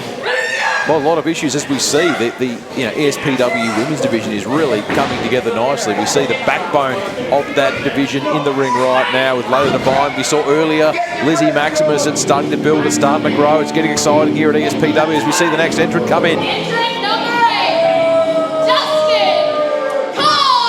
Now, Warboy Dustin Connors desperately wants to be included in TMDK, but he's never quite managed to bridge the gap to Damian Slater and Marcus Pitt, has he? I don't want to repeat what the fans are yelling at Dustin Connors. but I've heard him being called that name all 3 times he came out to the ring. Spear by Dustin Connors. A good level of intensity being shown here by Dustin early and a brutal spear. A low spear to Layla Devine. Dustin Connors, he would not be in TMDK if they did not see potential in him. Some of the best wrestlers in the world are in TMDK. Mikey Nichols, Shane Hayes, there's swinging going on in the ring. We got Marcus Pitt, the former champion. Zack Sabre Jr. Well, that's the company that Dustin Connors aspires to join. He's not quite there yet, but he needs to. Winning tonight will go a long way to helping him reach those goals. But I tell you what, it's not looking likely now. He's about to be eliminated by a combination there. You have to start somewhere. I don't think any other members of TMDK are here this evening. Who's coming in next?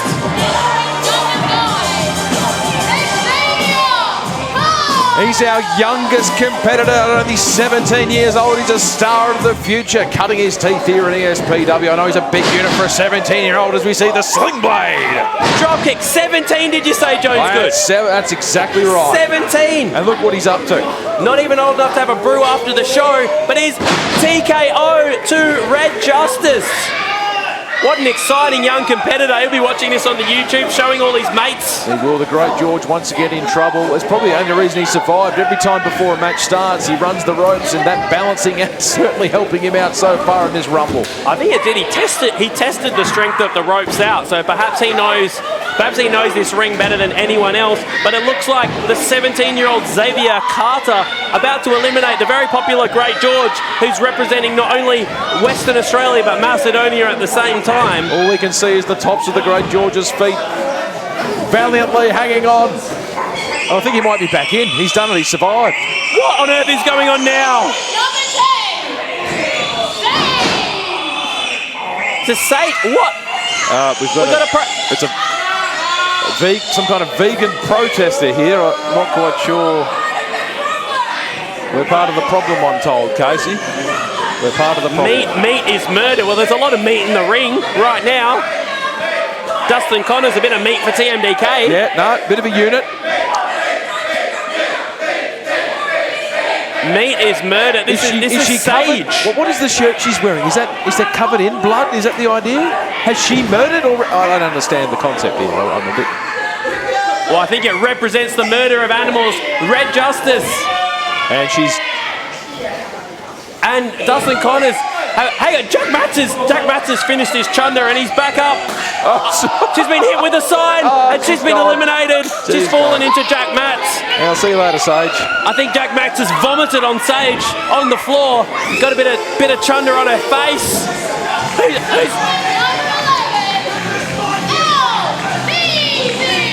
LDZ is here, B squared. Look at that gear. They could join Lizzie Maximus. Are they related? Oh, who knows? LDZ from Victoria. Look, he's a bit of a show-off as part of... Spear. He got hit with a spear straight away by Dustin Connors. He's trying to get back up and he's been... Manhattan drop on the little Deezies. And a drop kick by Red Justice. Everyone. Oh, no, it's not going well. LDZ, a very accomplished tag team wrestler, is trying his hand at singles competition. It has not started well, Casey. Backstabber, did he upset someone before the show? Oh, look at him. Everyone's attacked him. Layla Devine, DDT. LDZ is out on his feet. I think he's punch drunk. Oh, no. Pele kick from Bruno Nitro. It ain't easy. He's as punch drunk as Jack Matz. It's like he had a liter of Bundy. He's had no Bundy and he's out. Oh, that was Xavier Carter on the apron. I mean, this is too hard to call. Jones Good, you look left, I'll look right. Let's try and cover the ring between us. I'll tell you what, on the left there, what's happening is Red Justice is still surviving against Rita Stone. Corey Beck, I believe, making a debut this evening. Red Justice is gone. Red Justice eliminated by Rita Stone. Another part of the ever-building ESPW women's division is Corey Beck. We see her first move go right to the top. I think she might have raked the eyes of the Great George. Going for the Great George. That's a brave move considering... DDT! The Great George is a 3-time coastal champion. And she's going straight for the War Boy. Tilt-a-whirl. Tilt-a-whirl. By the newcomer, Corey Beck. Hey, what's Max doing in the ring? Is Matt still legal in this ring? Is he a competitor? Could he be challenging for the Coastal Championship? We will find out soon enough. I mean, Jack Matz, he's going to need to clean up his sick all around the ring first. I'm very glad there's all these referees around the ring because keeping track of this action, it is wild here. Deezy's just about eliminated on the side. Bruno Nitro here. We've got Rogue trying to eliminate Layla Divine. And we have yet another entrant. Ben Barnett, look at this unit. Look at the mustache. I am a fan. What is he doing? He's making some notes. Yeah, look, he's a bit of a, you see, he's a bit of a gambler here, Ben Barnett, but he's not happy tonight because he comes in at entrant number 13, and that's a bit unlucky for him. Oh, was he checking his odds on the way to the ring? What are his odds of winning this match? Well, he bet on himself to win this match. What do you give him? What are his odds? I don't know, but 2 to 1, 5 to 1, 100 to 1? I'd say they'd be about 20 to 1 because there's 20 competitors in this match. Oh, that is very smart of you, Jones. Good. The betting, I think has he paid her off? No, and he's almost lost everything on the punt. He hung on. He went red or black. Chances are you're about to lose, my friend. The red of Layla Divine. The black and white. She's gone. Layla Divine. And what does gambling really cost Layla Divine? It's cost her this match.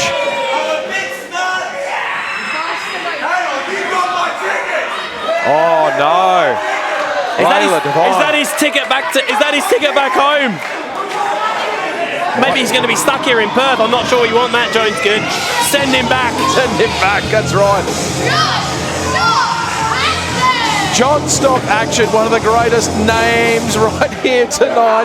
John Stop Action. John Stop Action. JSA, the promoter, he calls himself. John Stop Action. I mean, what were his parents doing? Well, look, he's been in Perth all week, and let's just say he's not been very popular backstage. He's only just turned up here, and he's acting like he's running the show. We've already had enough of John Stop Action. Let's see if we can send him back to Victoria. Well, John Stop has stopped right there. Oh, LDZ's the sacrifice. I love the idea of the war boy, who's normally used as the TMDK sacrificial lamb, is sacrificed LDZ in this matchup. Yeah, LDZ, I don't think he'll be coming back to WA anytime soon. He's having a rough and this is all happening. Yeah, LDZ, he's upside down. He's hit his head on the concrete floor. As we see in the back there, a big drop kick by the great Georgian. Who's that that's just been eliminated? I think Corey Beck's gone. Corey Beck is gone. She lasted a few minutes. Did her right on her debut. I just made Evelyn Faze just jump next to me. She's jumped out of her skin. Number 50, Harley Hyde. The resident Hellraiser herself, Harley Hyde. I can only imagine she's going to gun. She's going to gun for Layla Divine. That's just my feeling. So much bad blood there, but she goes for the Great George. Everyone's going for the Great George. Well, that's it. I mean, ultimately, to win this match, you've got to beat 19 other competitors. Harley Hyde knows that as well as anyone, so that's why she's going after everyone in this match. Bruno Nitro, ripcord lariat, takes Nitro down. We've got competitors from all around the country in this match. This should be called the Australia-wide Rumble. Is Jack Matt still in there, or is he being sick again? I don't know. I mean, how many competitors have we got? I can see 2, 4, 6. There's about 8 competitors, maybe 10 in the ring. Trying to keep a track of what's happening. As we see another almost elimination. That was Ben Barnett. Ben Barnett was got LDZ is hanging on for life. LDZ still surviving. And now over the top, it might be John Stop Action. Oh, he didn't see that elimination. Deezy, he's hanging on. Nitro's chopping Dustin Connors. Look, if I'm not mistaken, everyone still survives. And who have we got now? It's the Lightning Kid, Jay Kendrick, the Lightning Kid. ESPW's youngest competitor, although I think he's been usurped here by Xavier Carter. LDZ's been eliminated. All the way. LDZ's gone. We loved him, what he brought. Come back soon, LDZ. But look at this by Jay Kendrick. What an athlete. An exciting young competitor, and actually took Taylor King to the limit at Revenge. So very impressive young competitor, I believe just 18 years old. We've got the youth on display. And we've got a lot of people from Interstate here tonight. Jay Kendrick's interesting, he's actually overseas. He's from Scotland originally. So it's again great to have him here at the ESPW. We've got not only the interstate, but the international flavour I mean, the great George, he's bringing his Macedonian flavour to this matchup as well. And earlier tonight, we saw the Philippine Dream. And we got Harley Hyde from Hell, so she's visiting all the way from Hell this evening. Entrant number 17, Kurt Brown. We're down to our final 4 competitors. It's Kurt Brown. What do you know about Kurt Brown? Kurt Brown, all the way from Naughty North, New Zealand. He's an influencer. He's verifiably at Kurt Brown. And I don't know what this means. Apparently it's a TikTok thing. He says he's asked you all to send him the galaxy. And do you follow him on Instagram? I don't. No, he's TikTok. He's TikTok famous. He's a TikToker. And I don't follow him on TikTok because I don't have it, Casey. I thought TikTok was a type of biscuit. TikTok, you say? That's right. TikTok famous, all right. Yeah. We could learn a lot from Kurt Brown. I mean, I'm just still trying to link people to my MySpace page, but I mean, we're in 2025 now, and we got this young competitor, Kurt Brown. He could be the coastal champion. Well, he could be if he eliminates Bruno Nitros, you know, a multi-time coastal champion. Be a very big sculpt to get in this match. He could take that all the way back to New Zealand. He could. And again, speaking of overseas talents, Bruno Nitro from Brazil. We're representing Australia. We're representing the world. That's all happening right Ben Barnett here. was getting chopped in the corner. Look at this standing suplex. Nitro. Kurt Brown finally going down. Did you see Bruno Nitro landed on his head? It was brutal. Jay Kendrick with a drop kick, knocking over Kurt Brown. And Bruno Nitro, as you say, landing very badly on his head there. It's Crypto Night. He forms part of Thunder and Lightning with the Lightning Kid, Jay Kendrick. So Jay Kendrick is the Lightning. He brings the Thunder. One of the young talents here at ESPW, Crypto Night. What can you tell us about him? Well, can you hear the Thunder? Because it is coming. They have been teaming up. They're trying to gain some success. There's his tag team partner. Very good work there, using the ramp there. They're trying to make a name for themselves. They're a young up-and-coming tag team. Twist of fate. Here comes Crypto with the pink Thunder Bomb. I don't think anyone's taken as much punishment in this match as the great George. The pink Thunder Bomb by Crypto Knight. And what's going to happen if these two are the final 2 competitors, Thunder and Lightning? They're going to have to fight each other. They're like brothers. Well, if it comes to that, I'm sure they'll both be happy because it means they've survived 8 other competitors. It's going to be easier said than done because this ring is still pretty full of wrestlers right now. We're down to our final 2, I believe, to come. But we have so many competitors left. We have so many competitors still in the ring. This is Manu. He's been in the 2025 Invitational. He was the 2024 Rookie of the Year here in ESPW. He is phenomenal. He's been competing in the Ultra division. He's kind of split his time between Ultra and the 2025 Invitational, and he is taking out the full roster. Dustin Connors gets a headbutt. Savage headbutts by Manu. He's clearing house here, stamping his Bruno Nitro gets a headbutt. Harley Hyde, straight back to hell for you. Crypto, he's thought of something. I don't think I'd chop Manu. Was that the... Oh. Back chop. Lightning Kid, little slip. Oh, that didn't help him. I think that cost him. The strength of Manu. I think it might be good night. What is Manu doing? He's got Thunder and Lightning together. He's got Thunder and Lightning. Oh my goodness! I have never seen a double fall away slam in my life. Manu, you are incredible. How's the strength of Manu? And I think Thunder and Lightning about to have an early night. They have hung on. Well done to the young fellas. No. Skull cracker. I heard that from here. Their heads hit hard. They got eliminated. He punched himself out. The promoter, he's gone. He's gone. Goodbye to John Stop Action. He's gone. It was beautiful. The action stopped for John right now. It did. It's our final competitor, Bulletproof Axon. This is the hugest man in this match. Another Ultra competitor. Had one of the most incredible matches I have ever seen against Felix Young. Go out of your way to check that out. The 20 are in. One of these competitors will face Rogan Kargas tomorrow night, Interstate Invasion Night 2. Hang on, the betting man. Look at the size. Ben Barrett. Look at the size of Axton. He is Ben Barnett, I should say. He's given him the betting slip. He's been to the TAB. I think that's pretty clever. I'd be trying to get Axton on side. Axton has eaten the betting slip. He's having none of it, is he? He's Now- not interested. Axton! Up and over! You're a nuggy. Now, we didn't see Barnett until just before showtime because I heard he was at the TAB all day betting on the horses. He Yep. showed up late. And He I should think have shown up earlier. he's about to ride off into the sunset because he's been eliminated. He's had to fold. Back to the TAB, son. Bet on horse 4 next race. Win and place, win and place. Now my money as a gambling man, I'm not a gambling man, but if I was a gambling man, Axton is my man.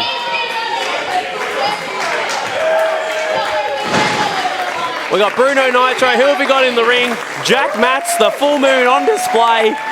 And Axton just eliminated. I didn't quite catch who it was on the other side of the ring there. We've got Axton and Harley Hyde. We've got the great George and Manu. We've got Jack Matz feeling a bit sick with Bruno Nitro. And we got is it Rita Stone still over there in the corner? I can't quite see through all the people. We're still looking for confirmation on who's just been eliminated. We're slowly reducing the number of wrestlers in this match. Axton eliminates. Oh, I thought Axton eliminated Harley Hyde. He has now. That was Xavier Carter from South Australia that's out of this match. Xavier Carter eliminated, you say? Yes, that's right. Bruno Nitro. Hang on, what's this? We've had our 20. Number 21. 21. Great time. Here comes a man making his ESPW debut. We heard he was on the list, but when we had 20, I thought that was it. Special entrant 21. Look at that chain. Craig Kratos. He looks like he's just torn himself free from some kind of ancient Greek prison. What's he doing here? The bearded nightmare. Unit. He looks like he's ready for a war, and he looks like he may be a god as well, Craig Kratos. He's picked a fight against the two biggest. I never thought I'd see Manu and Axton team up. Kratos took Manu down. Manu's gone. And Axton down to one knee. Craig Kratos. Whoa. ESPW debut. We had a list of competitors, but once we got to 20, we thought that was it. We didn't know who was in this matchup. We just had a list of competitors, and Craig Kratos has come out at 21. I don't think I've ever seen someone take the physical fight to Axton and Manu like this. I mean, I know now finally Kratos is getting the absolute stuffing beaten out of him, but to stand up and actually knock Manu off his feet and send Axton to his knees, that shows that this Craig Kratos is an absolute powerful athlete. Well, it takes some guts to go and pick a fight with the biggest boss in the yard, and that is Axton. Is it guts or is it stupidity, Casey? I've got to ask you that. Well, we're going to find out at the end of this matchup. If he's victorious, then it's guts. Maybe if he's not, it's stupidity. There's a fine line. Oh, no, Axton over the top. Almost. Bruno Nitro almost getting the job done with some sleight of hand there. Ducking down and pulling down the top. Hang on, Bruno rope. went over the top rope. I'm not sure if that was the smartest move, but maybe it's the only way Axton can be eliminated. Death Valley Driver! Bruno Nitro is eliminated. We got the influencer Kurt Brown. Kurt Brown's got the selfie stick back. Oh no. They hit a fan in the audience. Oh. He snapped his stick. That's Kurt Brown. And Axton shrugged it off. He just shrugged it off. It's going to take something a bit more solid than a selfie stick to get down Axton. Brown ducks under the clothesline there and comes again. Axton down to just one knee. Spinning back elbow. Testify. Looks like everyone's trying to take out the biggest competitor in this match. Oh no. And that's why you don't try and take out Axton, because he's powerbombed. He just gave him complete air. Powerbombed. Just launched him. Kurt Brown almost through the mat, and I think he's on his way back home, son. Yep. See you later. Bye-bye. Kurt Brown has been eliminated.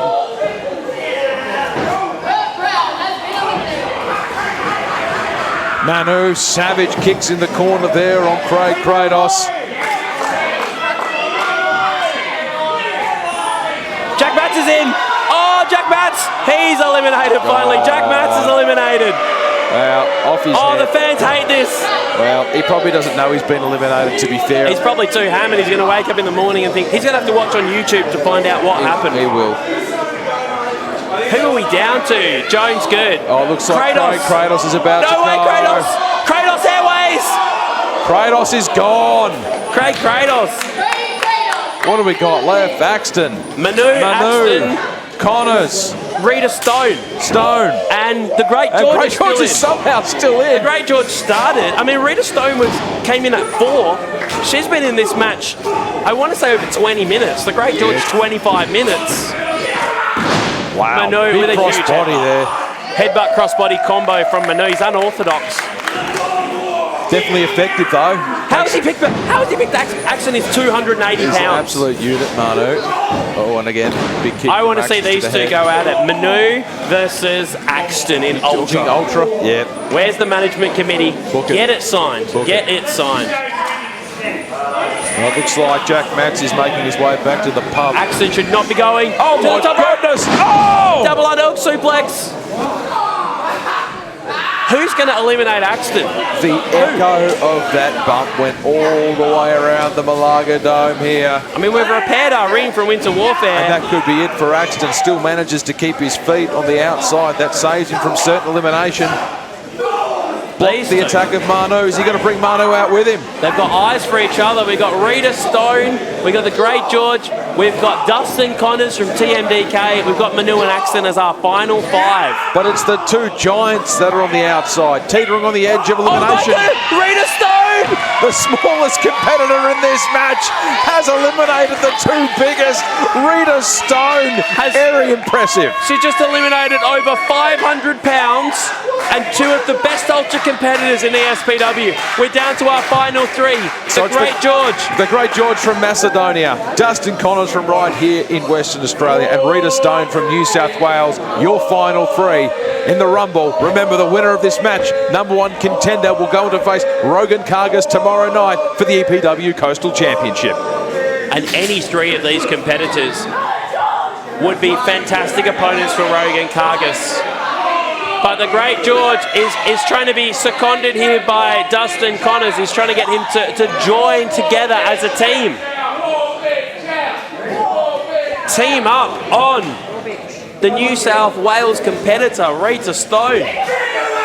Oh, he's got Macedonian chicken wing. Macedonian chicken wing with Dustin Connors. It's the move that's made him a crowd favourite here, the Great George, as he can't quite lock it in. Get like a G6 on. Super kick to the throat. Dustin Connors has Rita Stone up. Rita's trying to escape.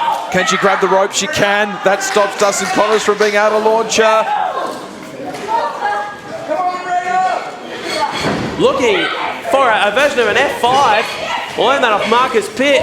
Kick to the midsection, taking all the wind out of the Ward Boy. The Windy Ward Boy is out of here. And Rita just very, very quick.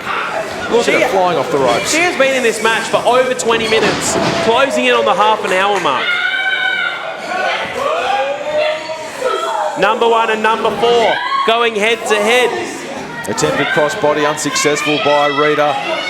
Caught by the Great George as up goes Dustin Connors. And is he gone? He's on the apron. Dustin Connors entered at 8 as well. So we have 1, 4 and 8 as our final 4 in this 21-person Rumble matchup.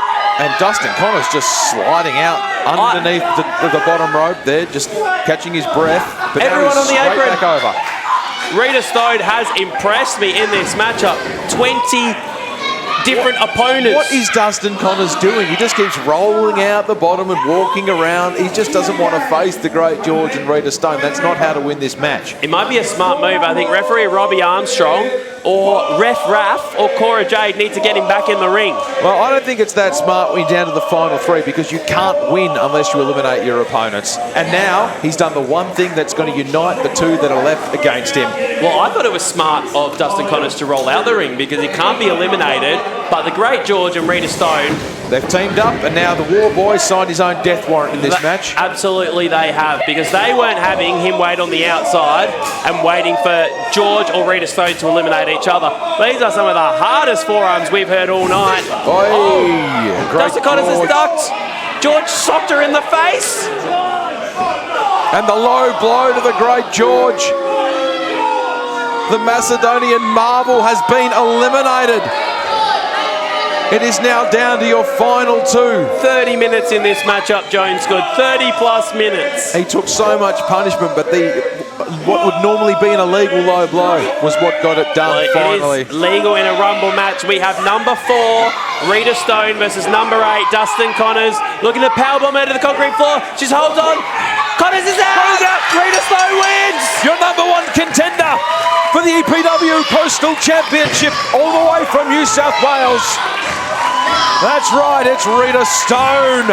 An upset victory, you'd say, tonight. Well, if you're in number 4, absolutely, I think it would be an upset for anyone coming from number 4. Rita Stone, all the way from New South Wales, has defeated 20 other competitors in this 21-person Rumble, and she will face Rogan Kargas tomorrow night at Interstate Invasion, Night 2 for the Coastal Championship. Jones Good, what a night we've had. What an incredible night of action. Cannot wait to see Rita Stone take on Rogan Kargas tomorrow night. It's going to be an absolutely incredible night of action. Make sure you join us. If you've enjoyed night 1 here on YouTube, make sure you watch night 2 on YouTube. And hey, if you're seeing this beforehand, why not get yourself a ticket? Come along to the Malaga Dome, support local pro wrestling, ESPW. It's where champions are made. It has been Casey Hanson and Jones Good with you this evening. Rita Stone is the winner of your main event. We thank you so much for joining us, and we will catch you next time. Thank you so much.